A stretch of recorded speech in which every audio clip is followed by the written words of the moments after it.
തുറന്നേ. ആ ചോറുണ്ടില്ലല്ലോ. ഒരു ചോറ് വിളമ്പ്. ചോറുണ്ടില്ല. ആര് പറഞ്ഞു ചോറുണ്ടില്ലെന്ന്? ഞാനല്ലേ ചേട്ടന് വിളമ്പി തന്നെ. ഒന്ന് ഓർത്ത് നോക്കിയേ. നെയ്യും പുഴുക്കും ഒക്കെ കഞ്ഞിയിലിട്ട് ഇളക്കി ഇപ്പൊ കഴിച്ചു ഓർക്കുന്നില്ലേ? ചോറുണ്ടില്ലല്ലോ. ചോറുണ്ടോ? ഉണ്ടല്ലെന്നൊക്കെ ചേട്ടന് വെറുതെ തോന്നുന്നതാ. ഇത് ഉണ്ടിട്ട് കഴിക്കേണ്ട ഗുളിക. വാ വിളിച്ചേ. ആ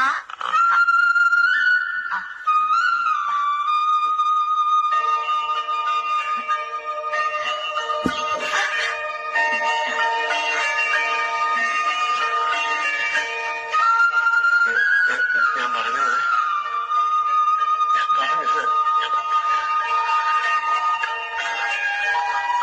അറിയത്തില്ല. മാറിപ്പോന്നുണ്ടോ? പറയുന്ന മാറിപ്പോന്നുണ്ടോ? സാരില്ല, എപ്പോഴും ഇങ്ങനെ എന്തെങ്കിലുമൊക്കെ പറഞ്ഞോണ്ടിരിക്കണം. മിണ്ടാണ്ടിരിക്കുന്നത് കുഴപ്പം. ഒക്കെ ശരിയാവും.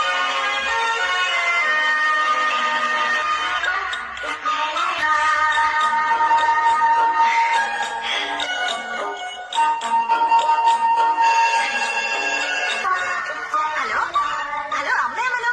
ഹലോ ചേട്ടാ മനുവാ. ഇതെന്തൊരു കിടപ്പാ? ഗർഭാസത്തിന് പിള്ളേർ കിടക്കുന്ന പോലെ. ചേട്ടാ മനുവൊക്കെ വിളിക്കും. ഇന്റർവ്യൂവിന് പോകുന്നതിന് മുമ്പേ അവരോട് എന്തെങ്കിലും ഒന്ന് പറഞ്ഞേ.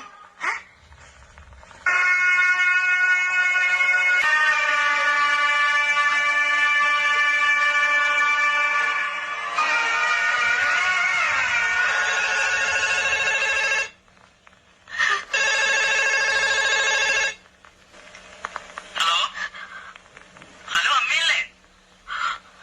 ആ 2 പ്രാവശ്യം വിളിച്ചായിരുന്നു. കട്ടായി പോവാ. എന്ത് പറ്റി അമ്മയ്ക്ക്? ശബ്ദം പോലെ മഴ നനഞ്ഞോ? ഇല്ല, ഒന്നുമില്ല. അച്ഛനെന്തിയെ? എഴുന്നേറ്റോ? ആ അമ്മേ, വെളുപ്പാങ്കാലത്തിന്റെ സ്വപ്നം കണ്ടു. അച്ഛനെന്നെ അടുത്ത് വന്നിരുന്ന് ഇന്റർവ്യൂവിന് വരാൻ പോകുന്ന ക്വസ്റ്റ്യൻസ് ഒക്കെ ചോദിക്കുന്നു. അപ്പോഴല്ലേ മനസ്സിലായത് ഞാൻ പ്രിപ്പയർ ചെയ്തൊക്കെ മട്ടത്തിലാണ്.